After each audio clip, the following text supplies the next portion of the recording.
2, 3, 4. The Ontological Society. The Ontological Society. Only the stories that give us the creeps. The Ontological Society. The Ontological Society. The Ontological Society.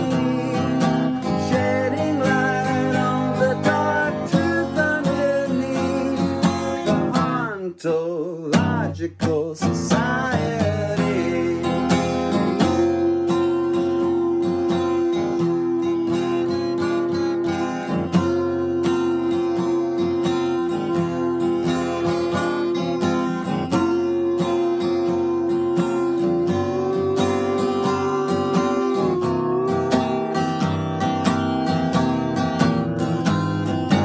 Ghosts, ghouls, Eric and Wendy, telling tales so eerie, chilling your spine so scarily. The Ontological Society. Have you seen a ghost? Do you have a story? Something no one believes but you and me. This podcast is for you, definitely. The Ontological Society.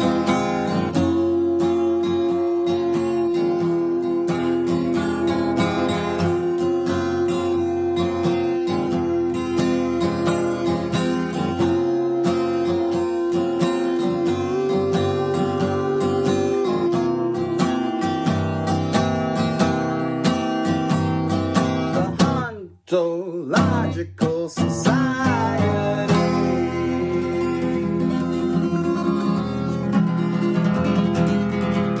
What's up, everybody? Welcome to the Ontological Society.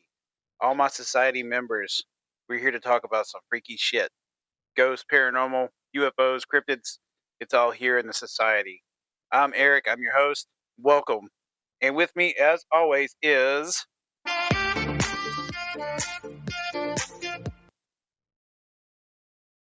It's your girl, Wendy.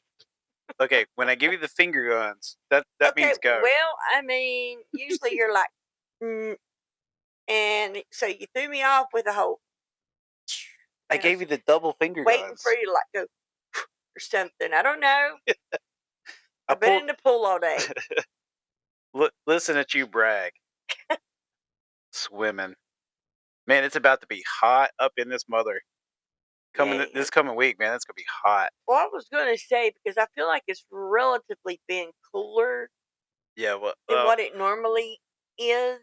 not to turn into that old guy who talks about weather, but it's coming. I saw there's like a what they call a heat dome coming over our part of the country, and we're in for a hot week coming up. Well, hopefully the dome, the hottest part's over by the time we get to the beach. Yeah. So I don't want it to be so miserable that you don't want to do anything. Yeah. Okay, Rico. I know. Damn, I was gonna say something. You made me forget what it was. Fuck, what was it? I don't know. By the way, special treat for you guys. That song you guys just heard, the one and only Brandon, our special song he wrote just for us. Thanks, Brandon. Thank you, Brandon. It really was awesome that you wrote us a song. And so I wanted to do something special for it. I don't know exactly where I'm going to put it.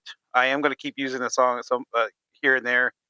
And I'll figure out how I'm going to incorporate it to the show, and we're gonna make sure that we make the best of it. So once again, thanks so much, Brandon. And before we get started, I do want to say real quick. Also, I want to give a shout out to Blackbird Rituals. I bought some candles from them that we have in our living room.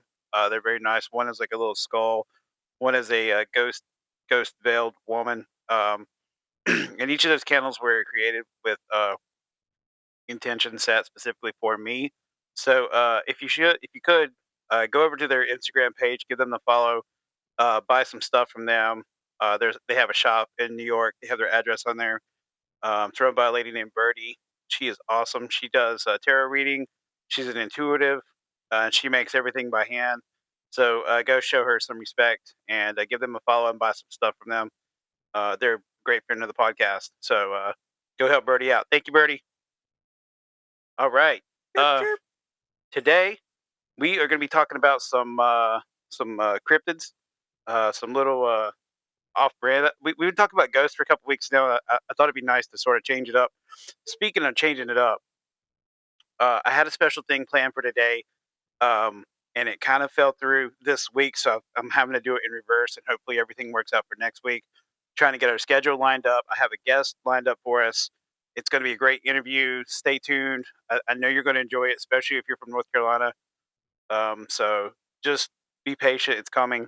Otherwise, next week our episode should follow up with that interview that's coming down. So just stay tuned for that. What's going on in the world, Wendy? Anything good? Nope. School's out. Been drove crazy by a particular 12-year-old. Other than that, can't say a whole hell of a lot's happening. Did we mention the Yetis on Naked and Afraid? No, we haven't. Oh my God. Well, not Yeti, it's a Yowie. So I don't know if you guys are watching it, but this season of Naked and Afraid, they're doing like the Last Man Standing. It's kind of like their version of Survivor, but it's Naked and Afraid. There's no council. They just kind of like go out and perform survival techniques. And if you win, you proceed. And if you lose, eventually you get eliminated. So anyway, this season they're in Australia. It's their second season doing this. And Third. it's a third? Mhm. Oh, it is a third. So they're in Australia, and a couple, like, who was it? It was Matt and who was going? Who else was with him? It was like Laura, wasn't it? Matt and Laura. Okay. So they're out in the wilderness. They're like hunting. They're looking around, and they find these like huge nests, like huge. It looks like a giant, almost like an ostrich nest, but it's like probably 4 to 6 feet tall. What do you say? Yeah. Because they got inside of it. Yeah, they got inside these nests, sat down. They're making jokes about it being emu or ostrich. I mean, probably not ostrich, but emus. Well, they And were running around. yeah, Remember, it kept showing that. That's what made, I guess, suggest. You know what I'm? right, yeah. And so anyway, they get out of these nests and they go back to their base or whatever, their camp, and they're like, this is weird, this is crazy. And all of a sudden, this local comes up and he says, "Hey guys, don't talk about this anymore." And they're like, "Why? What's wrong?" And he's like, "Well, I just don't want you guys to talk about this anymore." And they're like, "Well, what's the problem?" And they were like, "We never seen anything like that before." And he goes, "Well, it's primate." And they're like, "What?" And he's like, "Yes, it's primate." And Uh, bad things will come. Yeah. If they continue or whatever. So they basically like threatened them to not talk about it. Um, and I looked at Wendy and I was like, "They're talking about a fucking yowie." like, like this is crazy. Well, it smelt musky. Yeah. When they could smell. They noticed it smelt musky, and they were like, it was not feathers or for like a bird nest or alligator, Yeah. for laying eggs or whatever. And so, they were really like, I don't know what caused this. And when they went back and was talking to Max, who Yeah. was his partner, I guess they just didn't want it spreading Yeah. anymore. So yeah, they shut that shit down real quick. That was crazy. I freaked out. I was like, this is like not even a cryptid show. It's a fucking survival show. And they're talking about fucking yowies and Bigfoots and stuff. That's badass. And then, and while they were back in their camp, they made it seem like something was walking around. Maybe it was All like the camps. yeah, it was like That checking them night. out. Yeah. In Bigfoot stories, that's not they're known to like go to the camps. Like usually, the more noise you make, the more they're going to come check you out. They're not scared. They'll come find you. So I don't know what to think about that. I mean, I know what to think about that, but I don't. I think it's pretty cool. I mean, I don't know how to feel about it being on a random show. That's fucking and because they had brought the natives out. Yeah. To tell them, that Yeah. they believe, let's don't, spread this any further. Right. And on top of that, one of the first contestant who went out, his name was Trent. He actually had a Bigfoot experience of his own on a He separate did. encounter. Not, I don't think it was on the show. It was before the show, right, It Wendy? was before the show, yes. Yeah. But then here's what's weird about Trent is he went to, where was his other encounter that they had Where the Aztecs were? in Mexico? Yes. Okay. And oh, and their it was like their camp was haunted, right? Yes. They were in like a haunted forest, and uh, they could, what was it? They could hear like people walk around. Did they hear like music?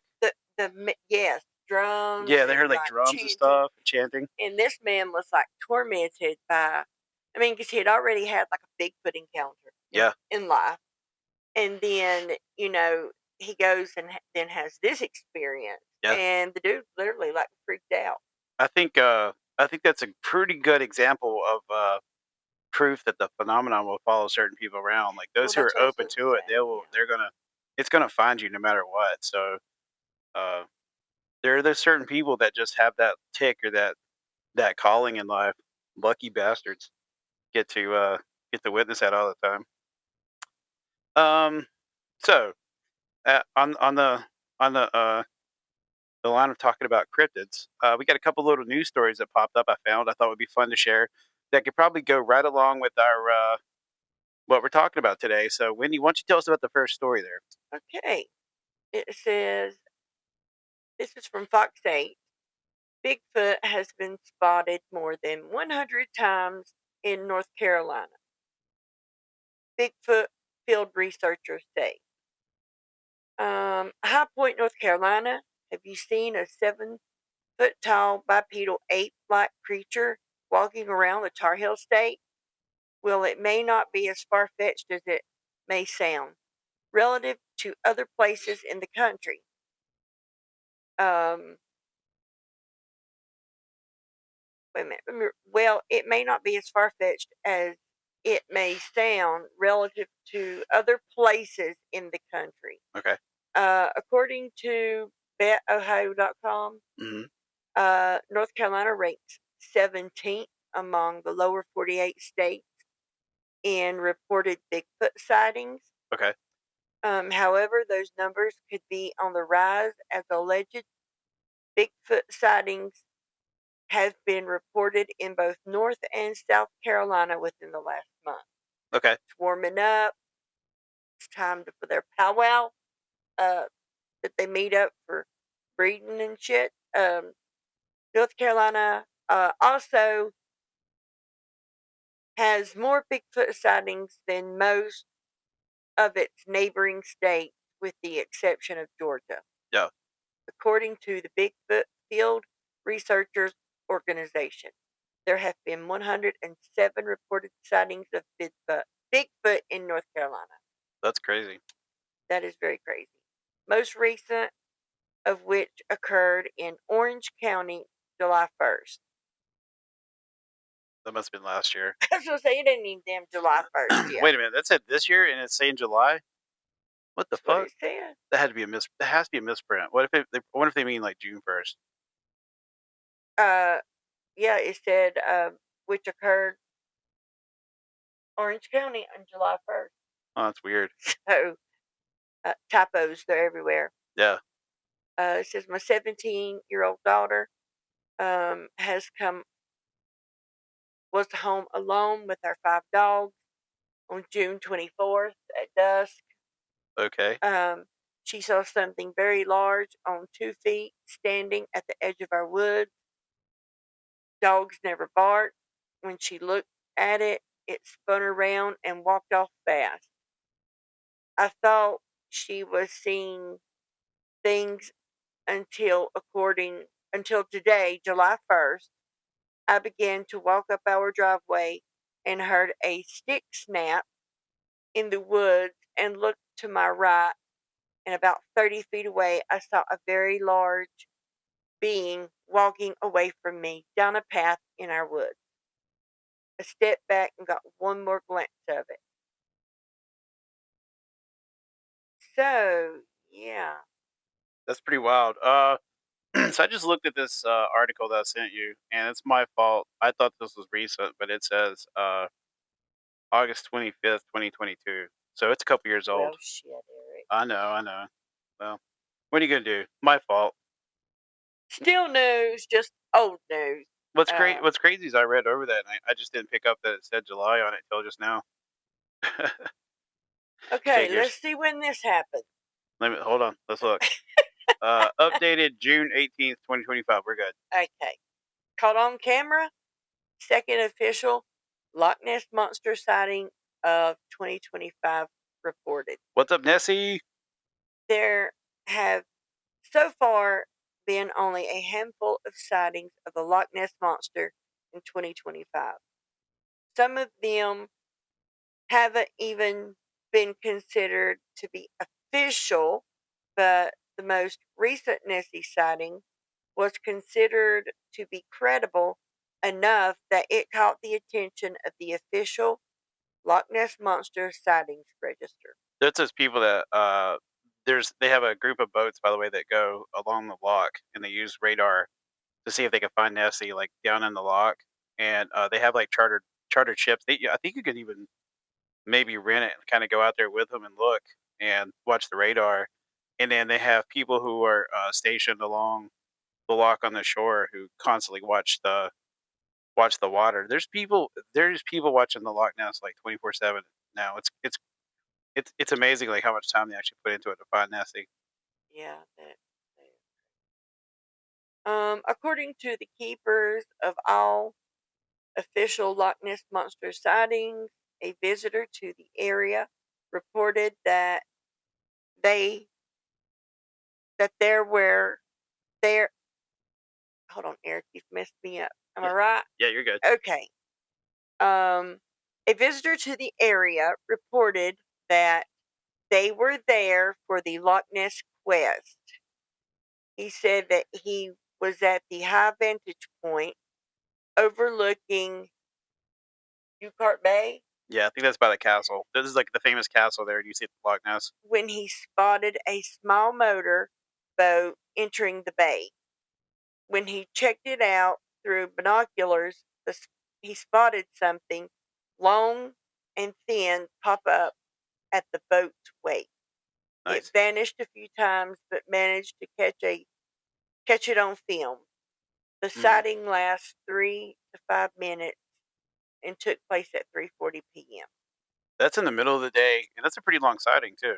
And then there's a still image of, to me, what looks like a buoy, Yeah, maybe. it's kind of far out. You don't really know, but he did claim it was long and thin.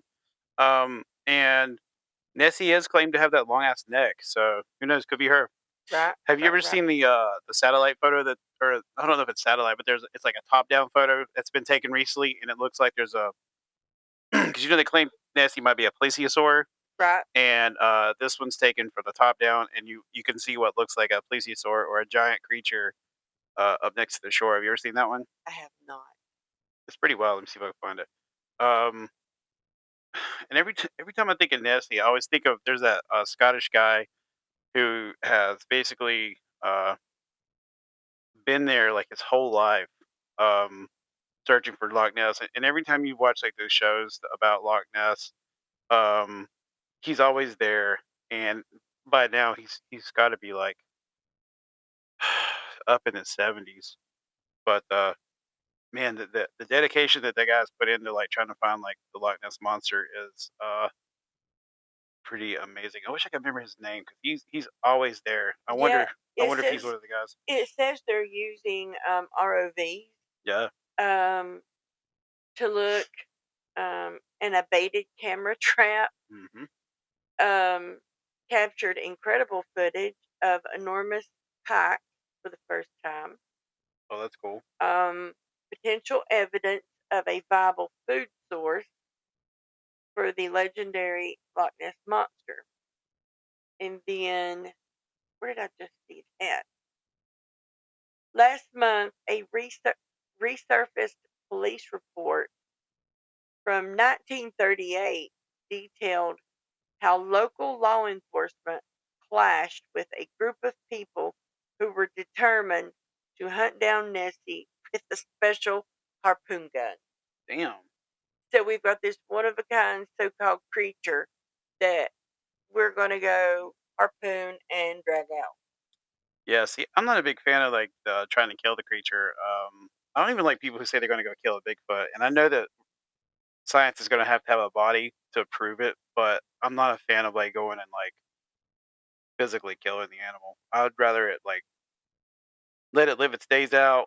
Maybe If it's not harming anything, study it while it's especially. alive, and then once it kicks the bucket, then go pick it up. Like don't go out there and like Well, it shoot it. says only 4 years after that report in 1942, a man named Charles Rankin claimed that he buried the Loch Ness Monster's partially burned remains beneath St. Ninian's School in Scotland, but it was covered up by the Royal Navy. By the Scottish Navy. Yeah. Oh wow, that's interesting. I wonder It what. says Royal Navy. Yeah, that makes sense because I think it's part of the Royal Kingdom. So I can't find that photo right now. I'll find it and show it to you. It's pretty Okay. cool.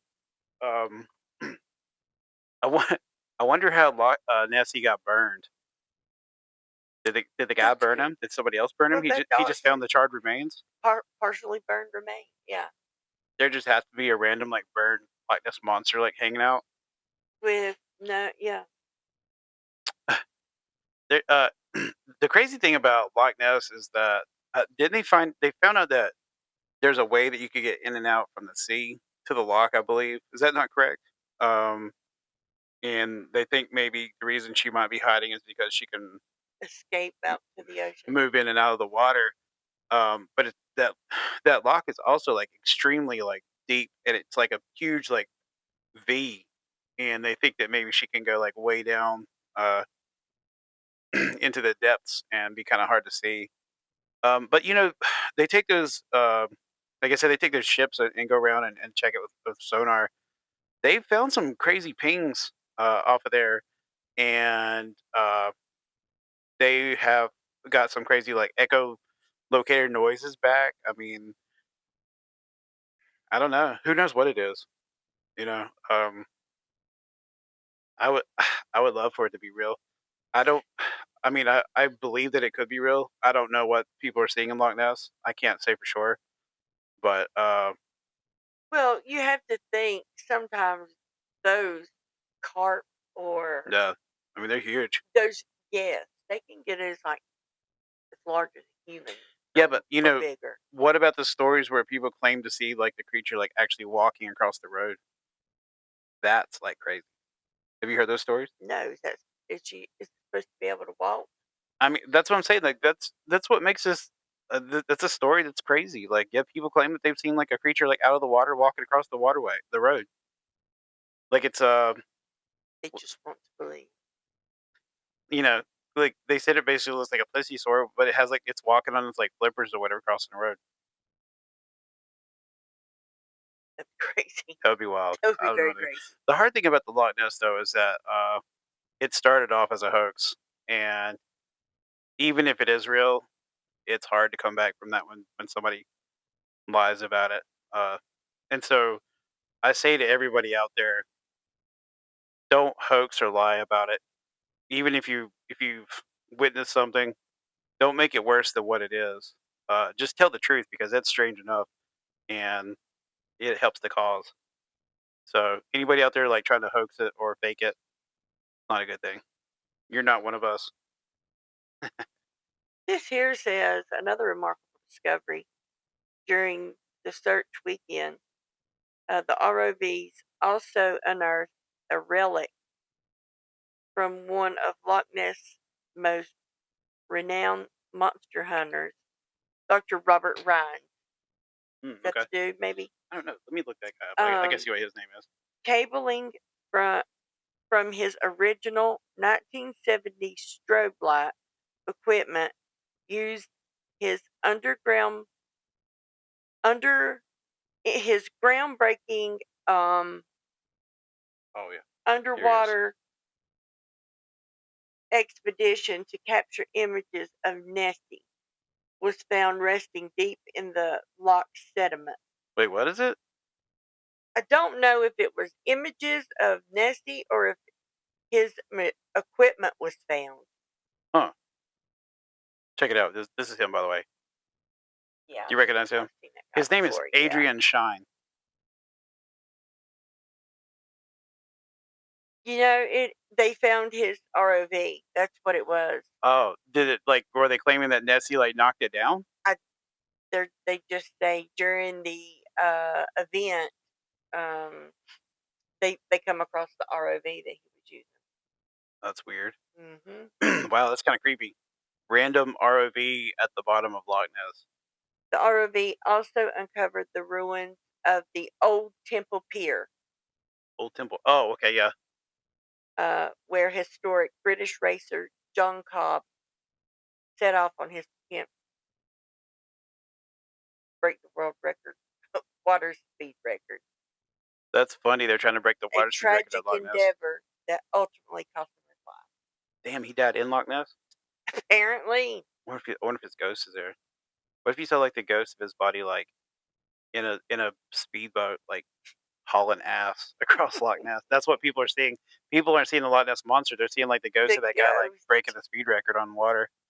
They're like, it was long and thin and really fast. It looked almost like a speedboat, like a ranger boat. It was like a rocket ship on the water. That's crazy. Can I get a sip of your drink?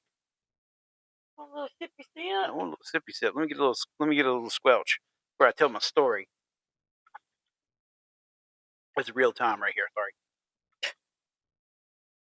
Long. Sorry if you hear that lawnmower in the Grain background. I machine. apologize. Of course, they got parked the motherfucker outside our window. We're trying to record. Well, at least it's not damn backfiring and everything else like it normally does. I call it the Uncle Buck lawnmower. Yeah. What's your favorite cryptid? Me? Yeah. I Or don't know. what's your favorite story involving a cryptid? You know one? On caught on camera one time we saw the sprites or the fairy. Yeah. That's something I guess I would like to know more about.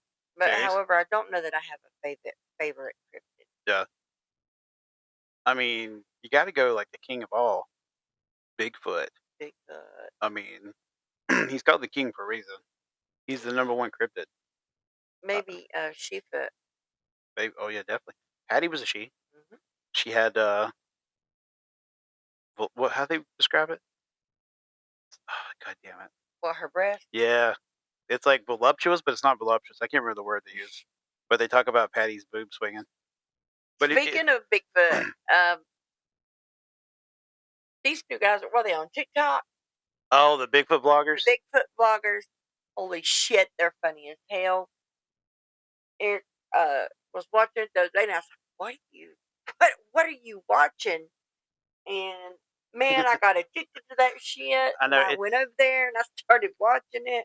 It's ridiculous. Like once you start watching it, you can't get away from it. It's the stupidest shit ever. And it's so funny. He's like, my favorite one was like when he's like, look, they got a trail cam up. Let's see what they caught. And he's like, oh, that's just Fred hitting the geek bar. Yeah. Oh my god. And what was the one I watched the other night where they stole the police car? What were they doing? Do you remember? I don't remember what they were doing, and they got arrested. Oh, they got arrested, and then they ran away or got a. Oh no. They're always like doing something to geek out. And and it's so hilarious. He's like, we're gonna do all this booger sugar and go running around. They're all like cracked up on some shit, and it's hilarious. That one time he got geeked out, he's like, I could smell colors. Yeah, Jesus. whoever thought of that is they did a great job. High five on that because it's very entertaining. Yeah, those Bigfoot vlogs will get you, and there's 1,000 of them. There's like a billion. There's like it's not just one random channel. Like, there's a tons of channel like that are doing it now. And I saw there's another one doing Oh, there was the one I watched yesterday. It was like they had stormtroopers on there, and they caught Bigfoot or something. And oh, it Holy was funny shit. shit. So, since we're talking about cryptids, and I figured we would probably take a little U-turn since we talked about ghosts for quite a few weeks, and maybe just sort of change it up and keep it like kind of fresh and real. And I'm going to tell one of my favorite stories. It's definitely a tale for the ages. Um, and the details on it are nuts because you have like a whole family who witnessed this. There's cops who are involved. There's other farmers who are on different, like at a different location who saw stuff that night. So there's a lot of different people that are involved in this. And it all revolves around uh, a group of hillbillies in Kentucky shooting shotguns at aliens. Not the mountain man, is it? No, this is real. This really happened, allegedly. Yeah, We allegedly. we are talking about the Kelly Hopkinsville Goblin or goblins. Um, so the first off, I think I asked you this earlier, but are you familiar with this case at all? Were you before I told you about this? No, I have not. I was not. No. Okay. So this is gonna be new to me too. And for those of you out there, there's a really cool documentary about this called Hellier. I've talked about this before. It's from the Newkirks. This is basically what when they go in search of goblins, this is what they're looking for. And they do not find it. Side note, I want to tell you something. So while they were filming that, they did like I can't remember how many episodes, and they were like claiming that they were going to find the goblin or whatever. And somebody went on their one of their pages and reviewed it, and he was like, 1 star, no goblins. And Greg and Dana thought it was so funny that they made a T-shirt that says 1 star, no goblins. It's fucking hilarious. I don't. Oh, the show got 1 star. Whoever reviewed the show was like, Right. Yes. I'm giving this okay. 1 star because there's no goblins. There was no goblins. And they thought it Okay. was so funny they put it on a T-shirt. This shit's hilarious. All right, here we go. The Kelly Hopkinsville Goblins case is one of the most bizarre and heavily investigated UFO and alien encounter reports in American history. Occurring on the night of August 21st, 1955, it involves strange creatures, gunfire, hillbillies, multiple eyewitnesses. 100-volt. Stop. And an enduring legend that influenced everything from close encounters to the third kind to pop culture depictions of little green men. Here is a detailed account of the events before, during, and after the incident, along with information on the investigation, later claims, and how the case became so famous. So a little background here. The incident, like I said, took place in rural Christian County near the towns of Kelly and Hopkinsville, Kentucky. Those are two separate places, very close to each other in Kentucky, same county. The location was a small farmhouse owned by Glennie Langford, a widow with several children, which that checks. On that night, her adult children and a few guests were present, including Elmer Lucky Sutton. Yes, he was lucky. And friends like Billy Ray Taylor. Of course, there's a Billy Ray here. And his wife. A total number of people at the farmhouse that night was 11, a mix of adults and children. Earlier in the day, the family had noticed nothing out of the ordinary, but Billy Ray Taylor had gone to a nearby well for water sometime in the early evening. He returned to the house excited, claiming to have seen a silver disc shaped object with rainbow-colored lights streaking across the sky and descending into a field nearby.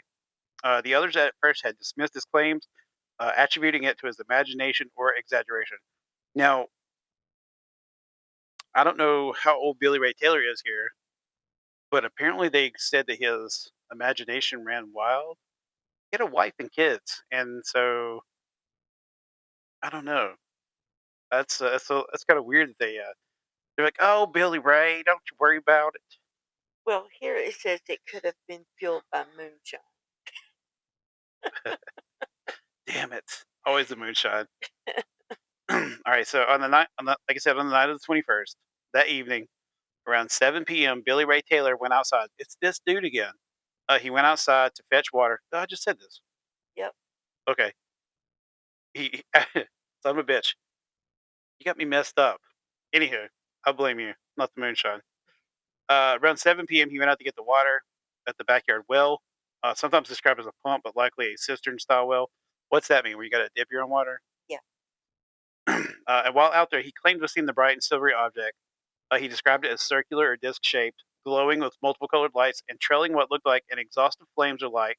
And according to his account, the object silently passed over the house and descended into a nearby field, landing and or crashing. Billy Ray rushed back into the house, initially dismissed his report, thinking he was either joking or exaggerating.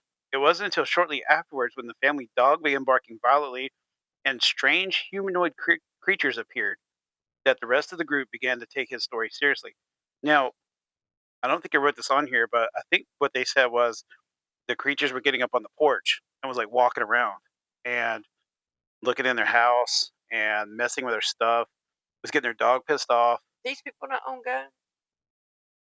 They're listen, once this creature shows up, they go grab the shotguns. Literally. Okay. We're talking Kentucky here in the 50s. These people got shotguns.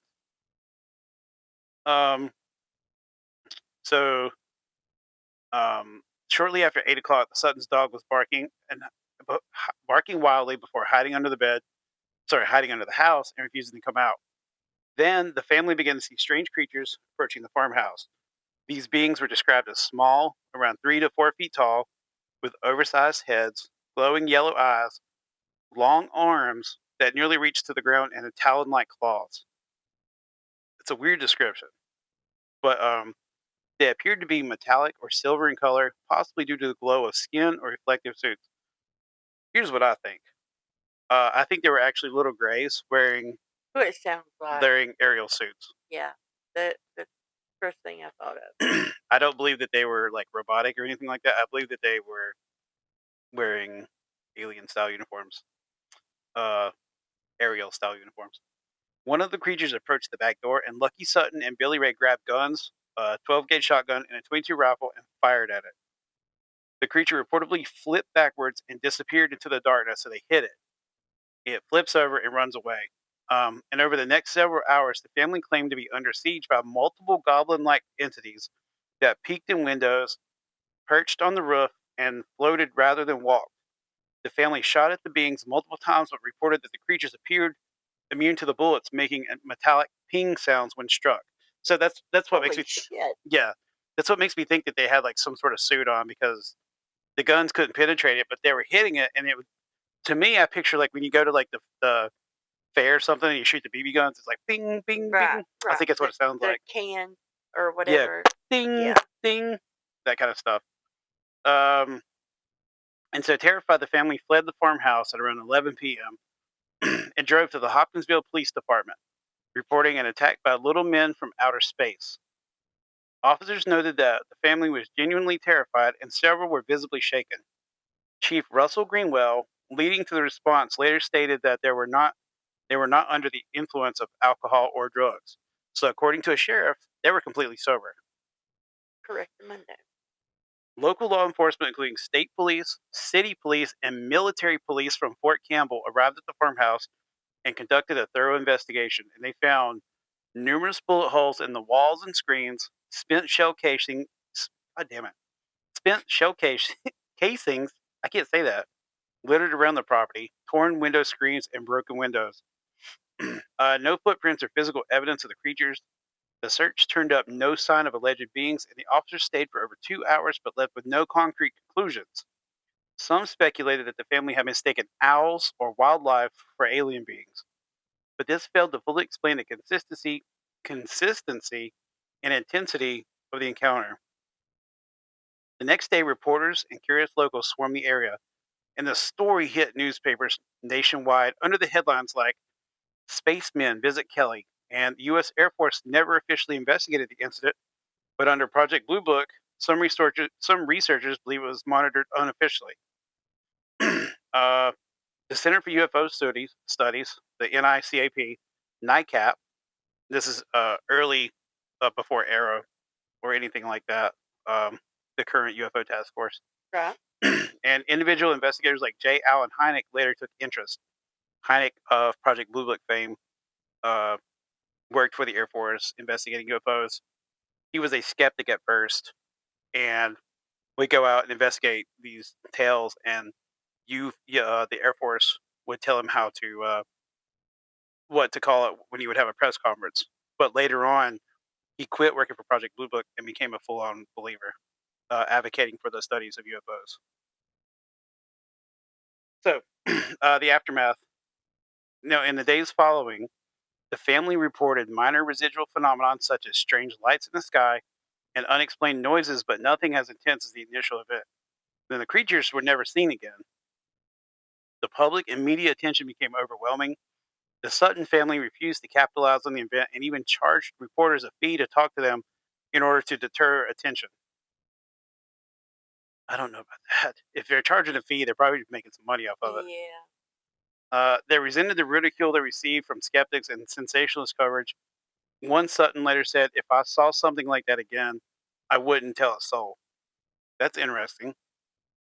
Because of the ridicule and yeah. Yeah, they probably took a bunch of shit for it, from what I understand. And in the 70s and 80s, ufologists returned to interview surviving witnesses.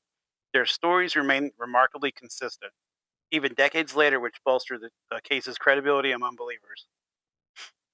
Now, one thing for definite, though, is no matter what happened, it's true that they shot through that house. Now, if you're in a house with like 11, Jesus Christ, what was that? No, if you're in a house with 11 people plus people and numerous kids, would you really be taking out shotguns and shooting through the walls like that? Unless something really serious is going on? I mean, it doesn't make sense to me. Yeah, you're right. Even people like intoxicated are probably, I'm giving them probably a little credit, they're probably not going to put the child's life in danger by shooting through the walls randomly Right. just so they could Unless go they're make up some behind story. them, you know. Yeah. I don't know. Even then, it sounds dangerous because you don't know if that child's outside that wall. You don't know what's going on, especially firing shotguns. That's crazy. Some of the theories from the skeptics. Skeptics offered several alternative explanations, like great horned owls, which they have glowing eyes, can fly silently, and are territorial at night. Meteor activity as a green fireball had been observed in the region that night. Hoax or hallucination, possibly due to group hysteria. Some have claimed it was misleading of the military aircraft or paratroopers, or some claimed it was misunderstanding of military aircraft or paratroopers, but no records support this. Nevertheless, critics couldn't explain how 11 people, including multiple adults, maintained such a detailed and unified story without deviation over the years. The resilience of their accounts gave their story longevity. And the Kelly Hopkinsville case became legendary for several reasons. Multiple eyewitnesses with consistent stories under intense scrutiny, the strange appearance of the creatures matching future depictions of aliens or goblins. The gun battle aspect was rare in other UFO or alien encounters. And the timing of it was just weird because UFOs were becoming part of the national consciousness post Roswell. So this happened just right after Roswell. The cultural influence is, especially like movies like Gremlins, which the description of the goblins were actually the basis for what Gremlins looked like in the movie. Oh, okay. Steven Spielberg's work and more. Steven Spielberg's work, like Close Encounters of the Third Kind, and more. The town of Kelly now hosts an annual Little Green Men Days festival each August to commemorate the event. The story has been featured in books, documentaries, podcasts, and TV shows, further cementing its place in UFO lore. Despite the passage of time, no definitive explanation has ever been given for what happened that night in 1955. Whether it was a misunderstanding, a hoax, or a true encounter with non-human entities, the Kelly Hopkinsville Goblins case remains one of the most unusual and thoroughly documented incidents in the annals of paranormal. The sheer number of credible witnesses, their consistent testimony, and the strangeness of the creatures continue to puzzle researchers and fascinate the public to this day. Despite the Sutton family firing multiple rounds at the creatures, shotgun blasts of the 22 and 12 gauge shotguns, they claimed that they struck at least one or more of them even reported seeing one of the creatures knocked out or doing a backflip. No blood or physical injury evidence was ever found. There were no traces of blood, tissue, or any biological material, which fueled the idea that the beings were either wearing some kind of armor or suit, possibly metallic as described, or not biological in nature at all. The Suttons described the bullets making ping sounds as if hitting metal, and then suggest the bullets were either bouncing off or having no effect. No definitive footprints were found around the house or on the roof where some of the creatures were reportedly seen, and the lack of footprints was especially puzzling because the area around the farmhouse was mostly dirt and soft ground where one would expect to find impressions. The beings were described as floating or gliding rather than walking normally, which may account for the absence of tracks. And investigators on the scene included local police, state troopers, and military. They examined the site that night and early the next morning, but found no physical trace of the intruders, no footprints, hair, blood, or clothing fibers. Hmm. That is the Kelly Hopkinsville Goblins. So is that the only encounter with, or do people throughout the years claim to have, still experience them? In Kelly, Yes. it's the only one specifically like that I know that's in Kelly. Okay. But there are people that do claim to see creatures from time to time in that area. That's what Hellier's about, what we said. The basis of Hellier is that a guy emailed Greg and Dana claiming that he had little creatures on his property. He lived in Hellier, Kentucky, and that this little creature would pop out, play with his grandkids, or scare his grandkids. He would see it in the tree line or up near his house, and he believed that it was living in a mine near his property. And he had photographs of the little creature near the property line, as well as photographs of little three-toed feet. Hmm. So do people see stuff up there? Yeah. People UFO activity, no matter what, continues to happen. There's a lot of like facts in that case that I find fascinating. Um, One, for instance, is they talk about the aliens like kind of gliding or floating. And if you remember back when I did the Willie Streamer story, he sort of mentioned that it was almost as if they were gliding as well when they moved Right. around his house. So that's a common occurrence that happens in a lot of UFO things. Um, the fact that they looked metallic. I've heard stories of where they're wearing suits, Right.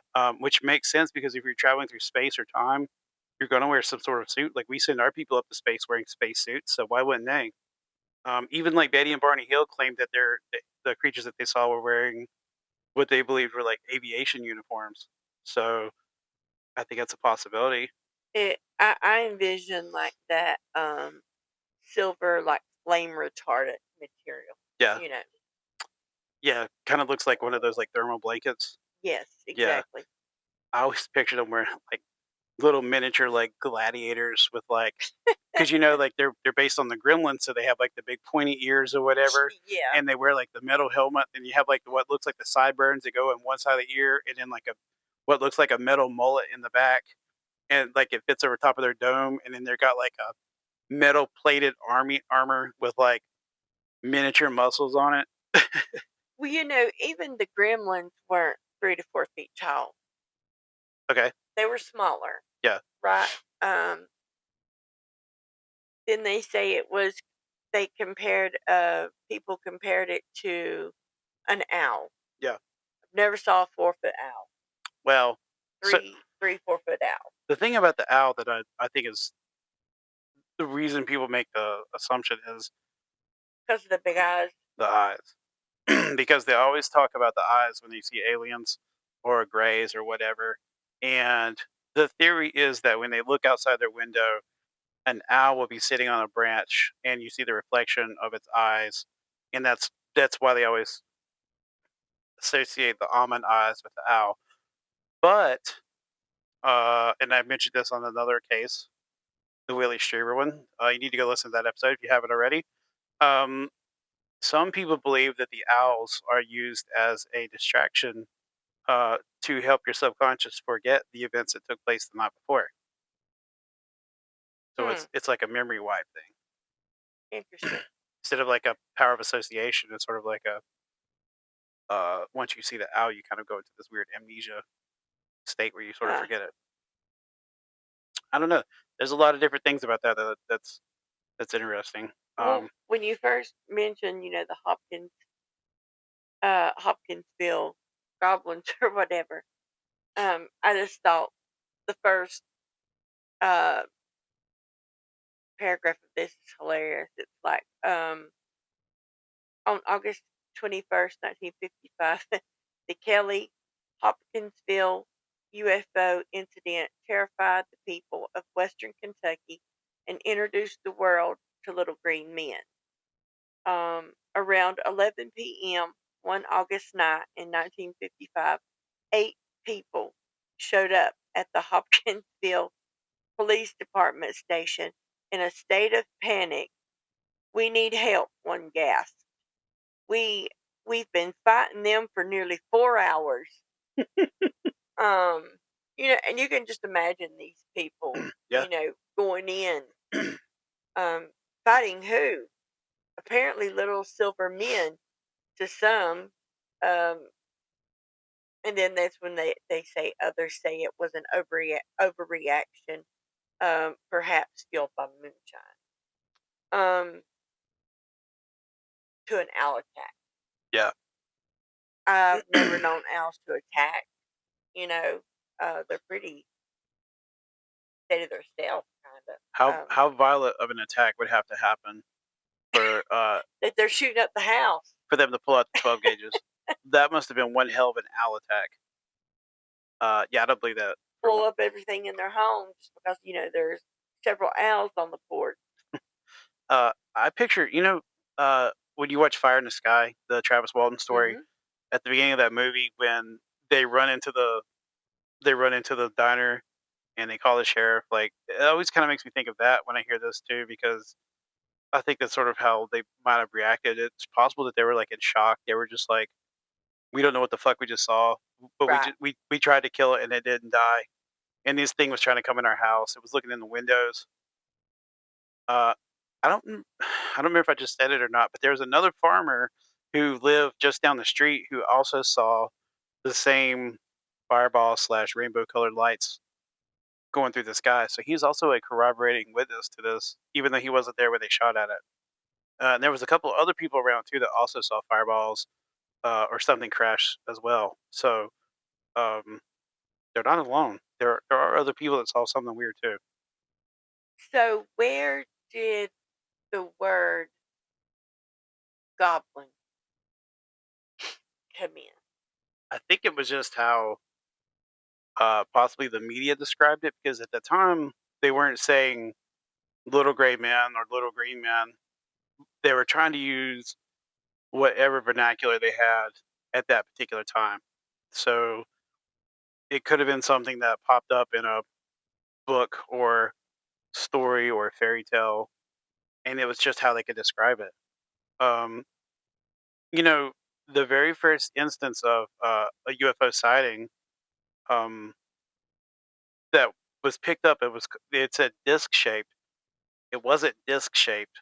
It was shaped like almost like a boomerang, like flying on its side. Hmm. And they the reason it ended up being disc or like a flying saucer was because he said it moved like skipping a rock um, across the water, like a tea saucer or teacup, like built like a little saucer cup, saucer plate or whatever. Like bounce, bounce, Yeah, bounce until they and took the impact of the. right, and so they picked it up as like a flying saucer, and then the saucer went from being a saucer to a disc shaped, even though it wasn't disc shaped. It was like a wedge or wing. So it's just whatever's in the vernacular. It's whatever's going around at that time. They didn't know, they didn't have the word for it. They probably didn't have the word. I don't think the coin UFO has actually been coined yet. So um, Well, what about aliens? Had aliens?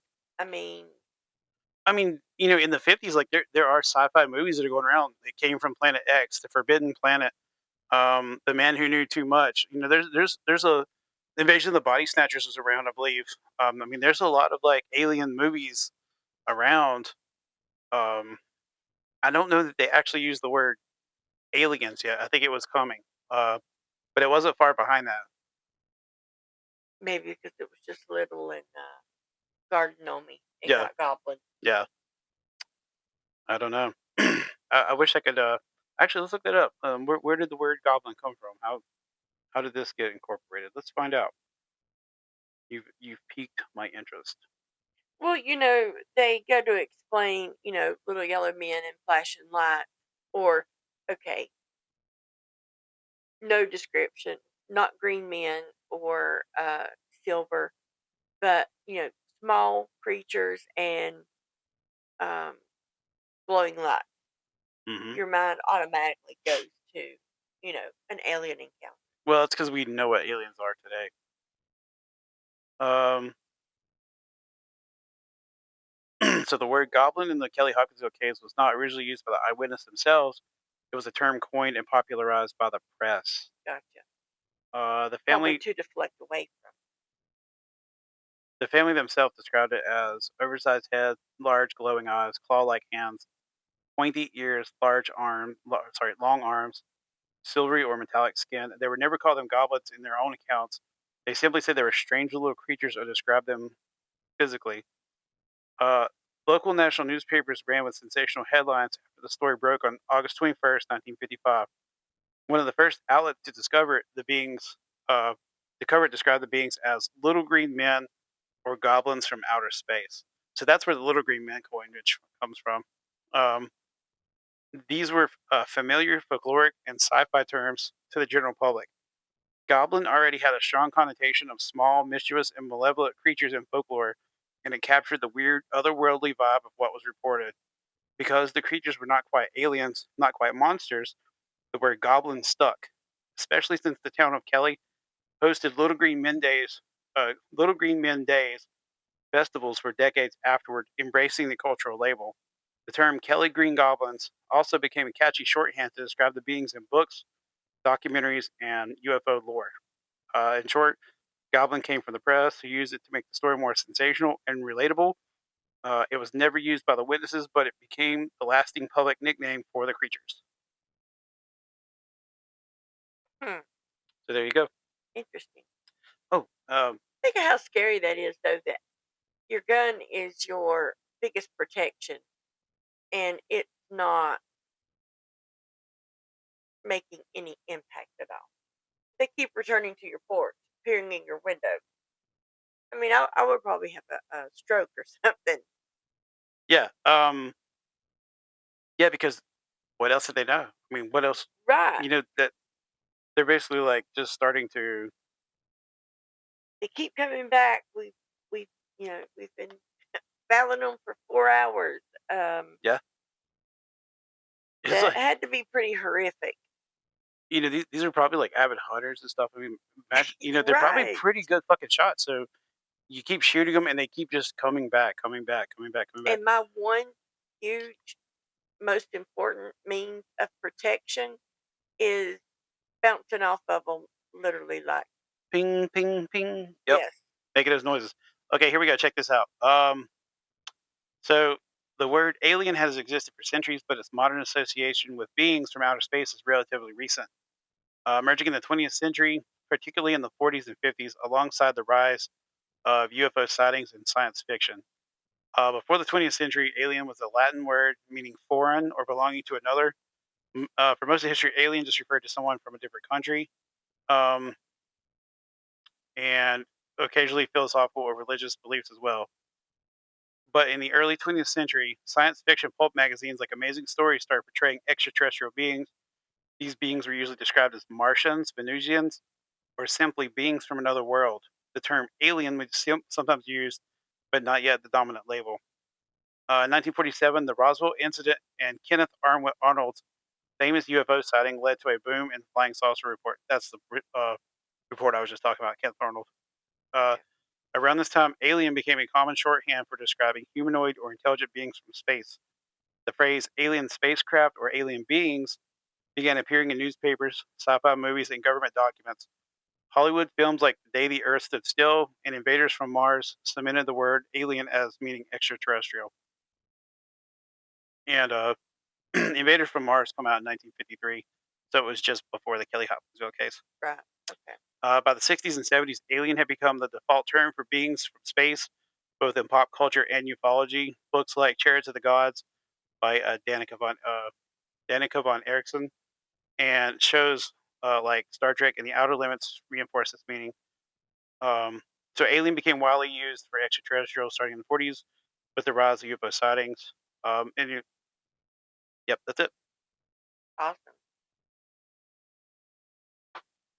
Because I mean, the thought of aliens is scary, but you hear the word goblin to me, that seem they seem a little bit more mischief, vindictive, up to trouble, no good or whatever. I literally think of like gremlins from like that the Twilight Zone episode where he's like seeing the goblin on the plane. He's like pulling the plane apart as they're flying.